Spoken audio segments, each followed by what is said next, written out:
Hey you guys, what is up? The All Blacks have named their team to face England at Twickenham this weekend. Not only is the team pretty juicy, but Razor Robertson gave a press conference that was packed with quotes that are very juicy. So in this video, I'm going to analyze both the team and the comments from the head boss of New Zealand Rugby. Let's get to it, guys. Well, the first name that jumped out to me was one that wasn't on the team sheet. I had to read it a couple of times. Where is Ethan de Groot? Of course, I predicted that Tyrell Lomax and Ethan de Groot, who have pretty much been the incumbents heading into this year, they would be the ones anchoring that All Black front row. Ethan de Groot is nowhere to be found. I started thinking, is this guy injured? Well, it turns out, per Razor Robertson's presser, he was dropped due to not meeting internal standards. Now, I don't have a clear-cut report at this point in time. If you have one, please put it in the comments. So let's wildly speculate. Why else do we subscribe to YouTube channels except for that reason? Now, usually, let's keep it real here, it means that the player went on the piss and they came home a bit late, drunk. That's usually what it means. In this case, not necessarily saying that's the case. It could mean internal fitness standards. Now, again, I'm not talking about Ethan de Groot in particular here, I'm talking about generally here. It could mean skin folds tests. It could mean times on a Bronco. It could mean not meeting your individual conditioning schedule that you get when you have a bit of a layoff from the All Blacks. You know, these guys, they don't just sit on the couch for 4 weeks waiting for the Northern Tour. The strength and conditioning coach gives them protocols to follow. So just giving you a picture here, it could be any of those things. It could simply be that he didn't get to a team meeting on time. Perhaps we will find out more, but either way, this ushers in Mighty Williams and Tyrell Lomax, and that is a pretty exciting pair of props. Mighty has grown, and I think he deserves this opportunity. I even predicted recently that he'd be starting some big games in the not-too-distant future. Well, the not-too-distant future is here, and whether or not it's due to Ethan de Groot's slip-up, you wonder if this might be a sign of what is to come, if Mighty is going to be starting a lot more big games on this tour. Sticking with the props, you're getting the experience on the bench from Ofa Tuangafasi, the most capped prop here. I can understand that going into Twickenham, the home of rugby, against what's going to be an incredibly fired up English team. But interestingly, Fletcher Newell, not on the bench. We do have Pasilio Tosi. Wow. That's a big one. This newcomer is making huge strides. You got to remember last week, Pasilio and Mighty started against Japan. Well, they're very much in the mix again this week. Going to be fascinating to see if Tosi continues to get selected in the squad against Ireland and France, how he performs this weekend, how the scrum goes in that second half when the impact players come on. That is going to be the deciding factor. So wishing that the young man has plenty of luck and a big game on the weekend because he's got a bright future in black. Now, some of you guys thought that Scott Barrett might go to 6. Instead, we have Tupou Vaa'i and Scott Barrett as the locks.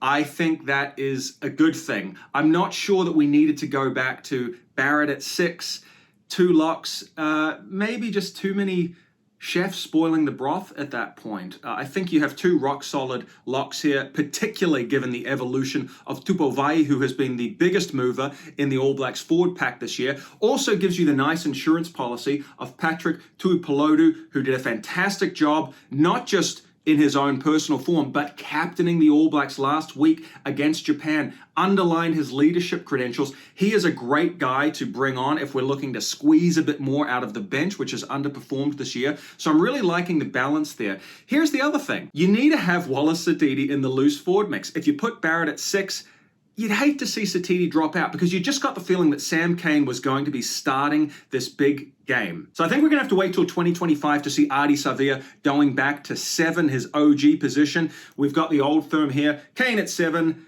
Savea at 8, and Wallace Sititi at 6. And again, why not? Yes, he might be better in his preferred position of 8, but hell, he went pretty good against the Springboks at 6. Let's keep developing him in these crunch A-list games. I'm all for this combination in the loose forwards. I think it looks really good. And for those of you who think we're not necessarily bringing on the next generation by continually playing Cane, the issue is that there isn't a clear-cut number 7 outside of him. Yes, Peter Lakai looks great on form, but he is a young fella in his early 20s. He has a single cap to his name. We are going into some pretty intense cauldrons. And the thing is, we are developing a player for the future. By having the experience of Kane at 7, you can keep playing Sititi at 6, not his usual position, keep developing him there, fast-tracking him there, because you feel pretty good about that despite his rookie status, given the experience next to him and behind him. Next year is going to be a completely different story. You probably see Peter Lakai starting at 7 or Adi Savir moving into 7. There are going to be big changes in the loose forward mix, but the time for that isn't now. Speaking of experience, TJ Perenara not in this team. I think that's a good thing. Cortez Ratama has made every post a winner this year. He is starting at 9. That was somewhat signaled by him missing the game against Japan last week, but I'm loving the fact that Cam Roigard is on the bench. Why wait? He has come back to form beautifully. He has tapered nicely after 6 months of missing rugby, come back through the NPC, started against Japan, played a good game. Now, there was a great comment made earlier this week, and actually it was Jason Ryan, the forwards coach, I believe. He talked about the size of Roigard's kicking game. And that's really important because it's not just his running, his sniping, and his bullet pass that are going to be important in the second half. His kicking game is going to be instrumental. If you look back to the July series against England, we did not kick well out of hand. I'm not just talking about Damien McKenzie at 10, who was a little bit aimless with some of his midfield bombs, but I'm also talking about kicking from halfback, box kicks that took too long, they were telegraphed, and that allowed the English midfield and their outside backs to comfortably drop back because they saw that the kick option was coming. And what that meant was that you had plenty of English players prepared to counter-attack as soon as the All Blacks hoisted the ball up. What we need is a halfback that can get that ball out quicker, have a bit more size and scope on his kick. And by doing that, we're going to potentially isolate an English winger or the English fullback. And if our line speed is good on the kick chase, we're going to force their hand, force them to kick, and that allows the All Blacks to counter-attack. And as we know, despite the up and down form book of the All Blacks this year, when their counter-attacking is on song, when they have plenty of numbers moving into space, they are absolutely deadly. They can cut any team to shreds. Now, we saw this coming. Beauden Barrett is starting at 10. Damien McKenzie's on the bench. I think Kiwis are going to be feeling pretty good about that. And despite some comments this week that Beauden Barrett is over the hill, I think he still knows how to manage the game pretty damn well. And Scott Robertson said as much. He actually used the words game management.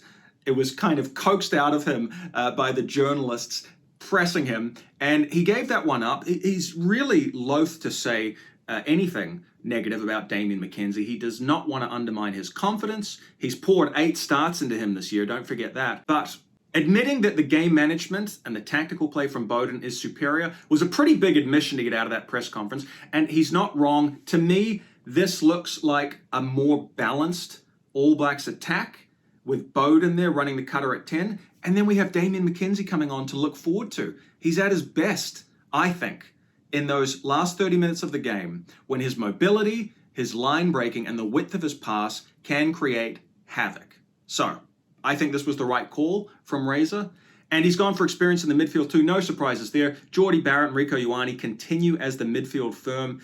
You just didn't quite see enough from ALB and Proctor last week to think, let's make a wholesale change there. I do predict more minutes for Proctor later in this tour, probably starting against Italy.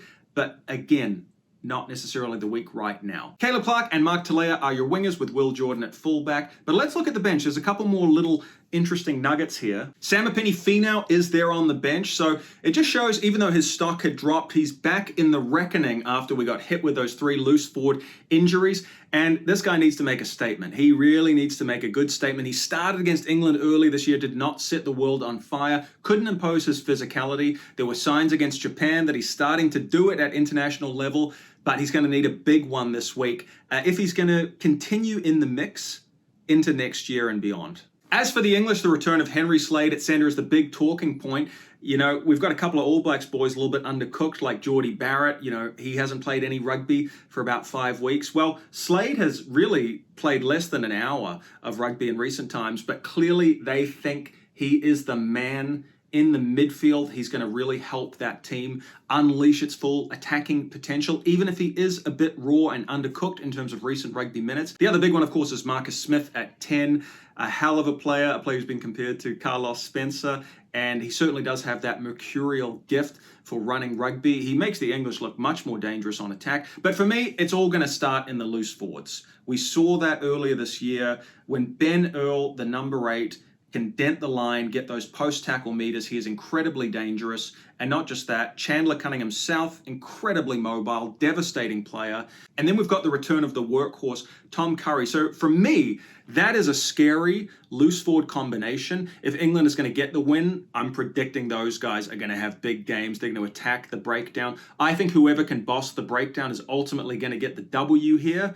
Ultimately, the All Blacks, I think, are looking to run them off their feet in the second half. And this was one more telling admission. It was just a single word from Razor Robertson. The journalist asked, did you think about doing a 6-2 split, 6 forwards, 2 backs? Robertson immediately said, no. He said it so emphatically, as if that's just not even an option. It really shows that they're looking to play a wide game, try and run the English off their feet in the last 20 minutes. Easier said than done, given that the All Blacks have really declined in almost every fourth quarter this year, but nevertheless does signal their attacking intent. So who do I think is going to win on the weekend? At this moment in time, I think the All Blacks, but I'm going to keep things interesting. I'm going to fall back on my original prediction earlier this year that the English would get a New Zealand scalp. I'm going to pick England to win, and that's going to probably shock and offend many of you watching this. I certainly think it's possible, though, if they play to their potential. So I made the mistake of picking with my heart instead of my head earlier this year when I said that the All Blacks would beat the Box in Johannesburg, even though I predicted earlier that they wouldn't. Perhaps it's better if I stick to my original predictions. I'd love nothing more than to be wrong, believe me. But let's say that England edge this in a tight one if they play to their potential. What do you guys think? Am I smoking something here? Am I way off? Let me know. I'll be back on Saturday to break down the game. I can't wait for it. Go the All Blacks. I'll see you guys then. Take it easy. Bye for now.